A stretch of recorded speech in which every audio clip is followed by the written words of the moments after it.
Hoy nos encontramos en el Instituto de Investigación de la Amazonía Peruana. Hablamos mucho todo lo que es biodiversidad, pero ¿realmente sabemos lo que es, lo que implica, lo que trata de decirnos? Hoy realizaremos junto a mis compañeros Jesús Goizueta, Leili Grandes, Rosa Ríos y Roberto Ordóñez una entrevista a un especialista que nos tratará de mostrar la realidad de nuestra Amazonía.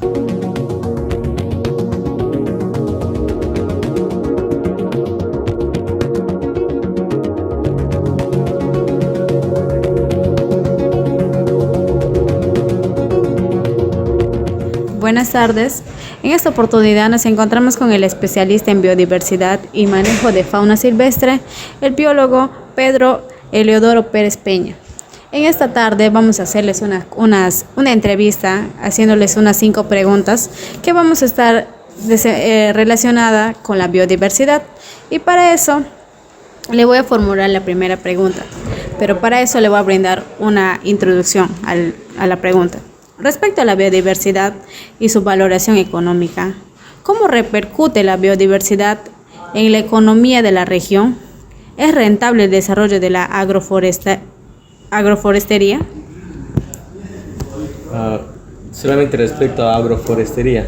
Sí. En realidad la biodiversidad es más amplia, ¿no? Exacto. Pero si solamente nos referimos a agroforestería, puede ser interesante si mezclamos, como tu mismo concepto dice, de agricultura y también árboles, puede ser muy interesante, pero no está muy desarrollado eso actualmente, ¿no? No. Sino es que está separado, agricultura y forestal, y es más, la parte forestal es extracción más, ¿no? de sembrío, pero ya poco a poco se va implementando este tipo de actividades de sembríos de árboles maderables para su posterior cosecha. Creo que se tiene varias experiencias en la carretera Iquitos-Nauta, por ejemplo, que hay sembríos de palo de rosa, ¿no? Y están extrayendo aceite para su comercialización a nivel internacional. Entonces hay experiencias ya interesantes que puede ser muy rentable, pero de hecho que se necesita inversión en eso, y usualmente las comunidades rurales no lo tienen. Quizás es más desde un punto de vista empresarial, que puede ser muy interesante, pero todavía no aterriza muy bien hacia las comunidades rurales. Pero si tuviera un apoyo del Estado, como préstamos o algún capital que comience o que inicie en esa actividad, sería muy interesante para ellos. Entonces la biodiversidad es muy importante económicamente. Ya, muchas gracias. Ahora yo le formularé la siguiente pregunta. Sabemos que la biodiversidad está presente en nuestro entorno social. Entonces, ¿qué rol juega la importancia de la biodiversidad en el concepto de nuestra sociedad? Si pensamos si nos afecta o no nos afecta como sociedad, si pensamos como sociedad urbana, o sea, lo que vivimos en una ciudad, es crucial, es fundamental. Imagínate,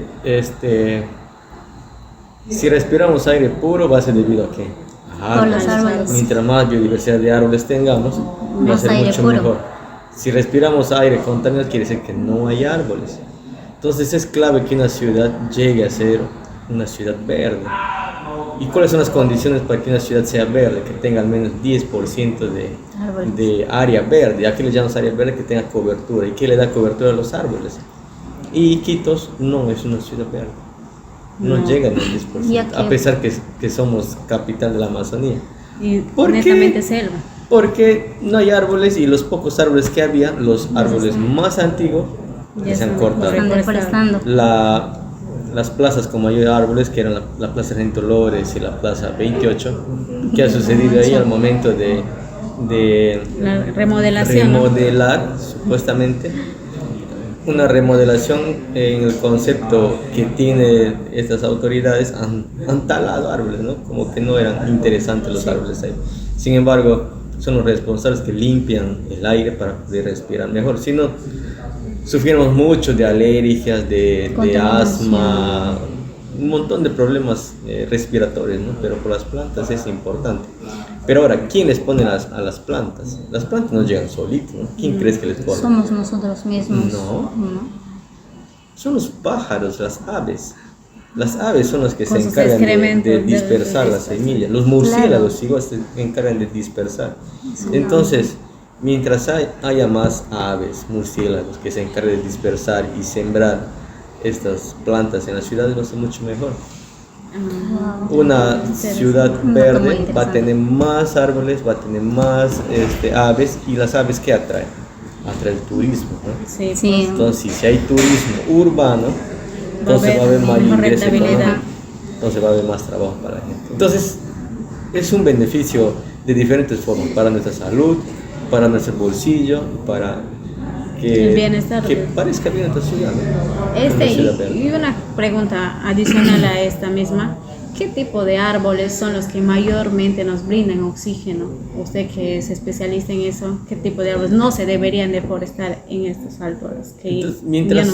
mientras más grande es el árbol, más grandes son, captura más carbono, ¿no? Más O dióxido. otros contaminantes también. Ah, ya. Entonces es mejor que los árboles sean grandes también, porque absorben buena cantidad de contaminantes Entonces, del entorno. cualquier Sin embargo, cualquier tipo de planta es bueno, pero si son los árboles grandes, ellos absorben más Más dióxido de carbono. ¿No ves? Las plantas necesitan de carbono para que puedan elaborar su propio alimento. Sí. Con la luz. Entonces va formándose sus alimentos, ¿no? De las propias plantas. Y van brindando Y nosotros. entonces por ahí oxígeno. ellos van alimentándose de ese carbono y van descontaminando el ambiente. Entonces es vital las plantas en este caso y otros seres vivos para nuestra propio Beneficio prácticamente. beneficio, propia calidad de vida, ¿no? Bueno, entonces continuando con la entrevista, le voy a hacer otra pregunta. Con respecto a las amenazas a la biodiversidad, ¿cuál es la función que aporta este instituto de investigación y cuáles son las amenazas de riesgo para el desarrollo productivo? Primero hay que pensar qué tipo de amenazas son. Hay dos tipos de amenazas a la biodiversidad, que son naturales y antrópicas. Las naturales puede ser, como están mirando ahora, cambio climático, inundaciones, sequías, esos afectan la biodiversidad. Naturales. Son factores naturales que no podemos controlar, ¿no? Aparecen por cierto tiempo y ya está. Pero los hombres también ocasionan, alteran la biodiversidad. ¿De qué forma? Usualmente por deforestación, deforestan o quitan la cobertura arbórea, entonces pierden mucha biodiversidad. Ese es uno, pero el otro es sobreuso. Sobreuso se llama cuando extraemos más de lo debido a algún recurso. Puede ser peces, puede ser animales silvestres, puede ser insectos, mariposas, ranas, diferentes recursos que le extraemos en demasiada cantidad, entonces ya no se puede recuperar. Entonces, ¿qué estamos haciendo como IAP? Sabemos que el problema es eso, ¿no? El exceso de extracción. Entonces nosotros lo que estamos haciendo es enseñar a las personas de las diferentes comunidades rurales o nativas para que puedan usar sosteniblemente. ¿Qué es usar sosteniblemente? No pasar del límite de lo que se puede extraer un recurso. ¿Y cómo se sabe cuál es el límite? Para saber cuál es el límite, nosotros hacemos estudios poblacionales para saber cuánto hay en un lugar, en un área, cuántos animales hay, y en base a eso podemos decir tanta cantidad pueden sacar. ¿Y luego monitoreamos si esta cantidad de animales se mantiene en el tiempo o está disminuyendo. Eso es lo que hacemos. Para que no se exista la veda, ¿no? Como ahora. La veda es una estrategia para que no se acaben los animales. Puede funcionar con peces, pero la veda es importante cuando una especie se reproduce cierto tiempo, como el paiche, la araguana y otros peces más, ¿no? Se reproducen un tiempo. Pero en fauna no, ellos se reproducen todo el tiempo. Sí, Entonces no puedes hacer una veda todo el año, ¿no? Entonces ahí es otra estrategia. Pues que ahí nosotros usamos uso sostenible, ¿no? Con cuotas, no tiene que pasar la cuota de aprovechamiento. para que después sigan reproduciendo Claro, y pues, exista. porque si se extrae todo, no queda ningún animal porque se Para que siga reproduzca, ¿no? Se reproduciendo. tiene que quedar un porcentaje para que siga pueda aumentando. reproducir. Por ejemplo, en esa especie decimos que se puede aprovechar el 40% de la población, ¿no? Lo que se reproduce anualmente. Y el 60% que queda es para que Vuelvan a vuelvan a reproducirse. reproducirse, ¿no? Ya, muy bien. Le voy a pasar con la señorita para que le haga la siguiente pregunta. Bueno, la cuarta pregunta sería, ¿qué medidas se toman para cuidar y preservar la biodiversidad y los puntos calientes? Pero primeramente, si nos podría explicar ¿Qué son los puntos calientes también? Los hotspots que les llaman. Es una estrategia de conservación que ha nacido ya hace varias décadas, ¿no? Como los lugares donde hay más biodiversidad que se necesitan ser conservados. Pero todas las estrategias tienen una debilidad, ¿no? Casi todos los puntos calientes, los hotspots, eran la parte terrestre. Hoy y el agua no es importante, entonces también es importante, ¿no? Esa es su debilidad de los hotspots. Entonces, pero es interesante, ¿no? Si se mezcla con otras estrategias. Lo que es importante de los hotspots es que se tiene que conservar el bosque. A veces he pensado que protegiéndolo, ¿no? Pero pensando en estos dos conceptos, una cosa es proteger, otra cosa es conservar. Pueden ser simultáneamente los dos, ¿no? Pero solo protección en un lugar no es muy bueno, porque protección significa como prohibición, ¿no? No se puede utilizar directamente, pero conservación sí puedes usarlo, pero debidamente, apropiadamente, ordenadamente, con cuotas, con límites, ¿no? Y eso es bueno. ¿Cuál más era tu pregunta? Y, o sea, ¿qué medidas podrían tomar o se podría tomar? Son varias, ¿no? Por ejemplo, evitar la deforestación, aplicar uso sostenible, hacer otras estrategias como turismo sostenible también. Si bien en algunos lugares no se puede utilizar, pero se puede hacer turismo, ¿no? Pero eso implica inversión bien grande para que pueda ser muy atractivo y que puedan llegar los turistas. Y una pregunta, o algo que usted puede agregar de acuerdo, como dice, ¿no? A preservar. Entonces, ¿por qué se siguen talando árboles? Porque por la zona de Masusa, donde hay los aserraderos, se ve gran cantidad de maderas que ellos siguen extrayendo y siguen trayendo. Entonces, si supuestamente ya no hay madera y se tiene que ya no talar, ¿por qué entonces sigue habiendo eso? Pero la ley no te prohíbe no talar. Sí, el Estado ha sido cuadriculado, y gran parte de la Amazonía son bosques de producción permanente, le llaman. Entonces el Estado lanza concurso quién va a extraer madera de ese lugar. Entonces hay empresarios que se van, y es legal, ¿no? Extraen madera de ese lugar y está. El problema no es que extraigan, ese no es el problema, ¿no? El problema es que extraen y no reforestan, o extraen y no cumplen pagando un buen salario a los trabajadores de las comunidades nativas o rurales, o no cumplen con las exigencias o la reglamentación que te pone el Estado mismo para que conserves un lugar, para que no contamines, no tales otros árboles. Ese es el problema, cuando no cumples las reglamentaciones o las obligaciones. Si extrae madera y cumple con todas sus obligaciones y reforesta, no hubiera problema, ¿no? El problema es cuando extraes y no cumples con el resto. Ahí está el problema. Entonces, ¿entran por concurso o por las personas o empresarios que tienen netamente los documentos apropiados? Porque creo que a lo que tengo entendido, ellos tienen un volumen que gracias a ese volumen, ese documento, ellos pueden hacer,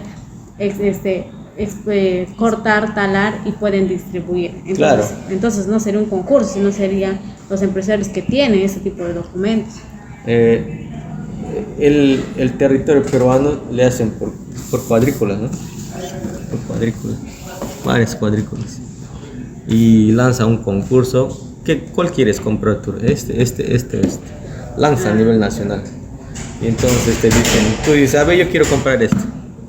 Y tú, no, ya no puedes comprar esto, porque ya compré, yo voy a comprar esto. ¿Y tú qué quieres comprar? Entonces, eso es lo que hace el Estado con gran parte del bosque de producción permanente, y le da concesión por varios años, ¿no?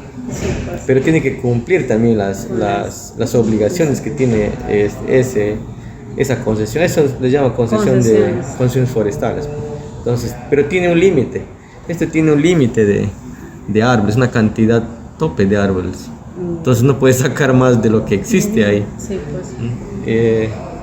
Pero tiene que cumplir con un montón de reglamentación. Pero a veces sucede que acá hay 100 árboles, pero sin embargo puede salir un permiso de 200, 300 árboles. No sé de dónde sacar otros árboles. Sabemos de dónde salen otros árboles, pero que no tiene relación con eso. Y otro punto es que yo conozco una persona que se dedicaba a la madera Y yo cuando le pregunté, ¿no? ¿Por qué tal ahí supuestamente madera ya no hay? ¿Y por qué no vuelven a sembrar? Y él me dijo, no se siembra. ¿Por qué? Porque la madera es igual que, así como el plátano, me dijo. Y solito va saliendo, va reproduciéndose. O no sé si ¿Será verdad? será verdad No, eso. tiene que sembrar. Le tiene que sembrar entonces. Tiene que sembrar. En este lugar puede haber, como les llamamos, árboles que tienen semillero, les llaman. Entonces que tienen muchas semillas, tienen muchas plántulas. Lo que tienen que hacer es esas plántulas poner en lugares donde han sacado, ¿no? Volver a No se trasplantar. ve nada complicado, ¿no? Pero no lo hacen. No lo Claro. hace entonces. Si ya dejarían un árbol ahí, al año ya está grande, 2 años ya está muy grande. Y claro, y 2 años prácticamente pasan volando. Pasa rápido, ¿no? Claro. Entonces, Lo que está sucediendo ahora es, por ejemplo, hace décadas atrás había mucho cedro, mucha caoba, pero a la fecha ya se está acabando, ya ¿no? se está Claro, extinguiendo. Ahora, después han cambiado ya las especies, como ya no hay esas especies, están cambiando a otras. Eso es Ya yo diría marupa, que también. tomillo. Ahorita se ve algo Este, tomillo y capirona. Ahora, ya acá está acabándose esto, ahora están con la capirona. Entonces, va pasando el tiempo y se va cambiando hacia otras especies que va bien. Igual sucede con los peces. Los peces más antes había peces grandes, húngaros grandes, Sí, ahora no existe. dorado. Ya no existe, creo, el dorado. Casi no llega, ¿no? Es bien raro. Y ahora, ¿qué es lo que se ve más en el mercado? Se ve bocuchicos pequeños, ratacaras, llambina, ¿no? Ya el gamitana mismo casi no llega, ¿no? No hay. La mayoría es de De piscigrán. pies y granjas. Entonces, nos damos cuenta que va cambiando las especies, se van acabando. Se van a acabar. Es decir, que prácticamente también es culpa de las personas que lo hacen, porque como se dice, no es difícil cortarlo y volver a sembrar. En esa parte sería la misma irresponsabilidad. Y tanto también con los peces. Porque Igual ya con los ahora peces. ya no antes, a lo que antes, ¿no? Cuando se vivía, no había en el mercado peces pequeñitos, dejaban No. para la reproducción. En cambio ahora peces Chiquititos. miniatura y siguen, ahora lo venden, ya no dejan que reproduzca. Sí, puede ser el problema. Y bueno, con la última pregunta, ¿qué recomendaciones nos puede brindar a nosotros los jóvenes para preservar nuestra región? Uno de los problemas para poder implementar una estrategia de conservación, si es que funciona o no funciona, es la información. Sin información no podemos hacer nada. ¿Cómo sabemos si algo está funcionando? No. ¿Cómo sabes si tú estás creciendo? Te mides, ¿no? ¿Cómo sabes si estás subiendo o bajando de peso? Te vas a una balanza. ¿Cómo sabes si estás anémica? Me sacó la Saca palabra. la sangre, se llama monitorear, ¿no? Pero no estamos haciendo con recursos naturales. Hay pocos estudios que hacen. ¿Cómo sabemos cómo están las aves? Nos miramos todos, ¿no? Sí. ¿Cómo sabemos cómo están los peces? Nos seguimos mirando. Hay un montón de instituciones, ¿no? Que deberían estar apoyando, pero siempre nos estamos mirando, no estamos No buscando haciendo algo. información. Nosotros hacemos estudios focalizados dependiendo de la disponibilidad de fondos también, porque no se puede estudiar todo, ¿no? Sí, pues porque no habrá se debería presupuesto. estudiar todo, pero no podemos abarcar un área muy grande por falta de presupuesto. Sin embargo, hacemos de lo que podemos hacer. Por ejemplo, está este libro, Biodiversidad en la Cuenca Alta del Putumayo. Acá hay otro que es Biodiversidad en la Cuenca del Curaray. Y así, hemos hecho otros 3 libros más que sirven para qué? Para saber qué especie hay en un lugar y en qué cantidades están y cuál de ellos se puede aprovechar sosteniblemente para que beneficie a las comunidades. Entonces ahí se conserva el bosque, se conserva la Amazonía y se beneficia a las comunidades locales. Ah, interesante, ¿no?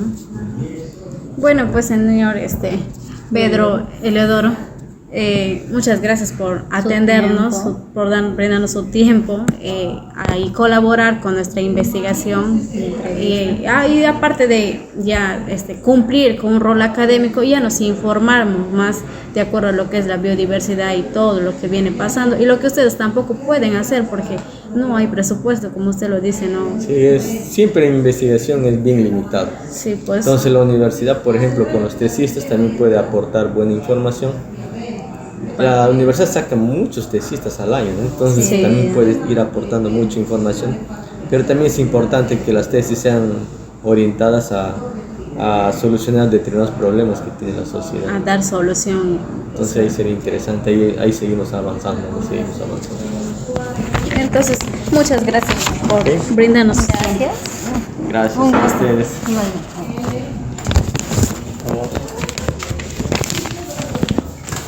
Les puedo regalar libros, ¿ya?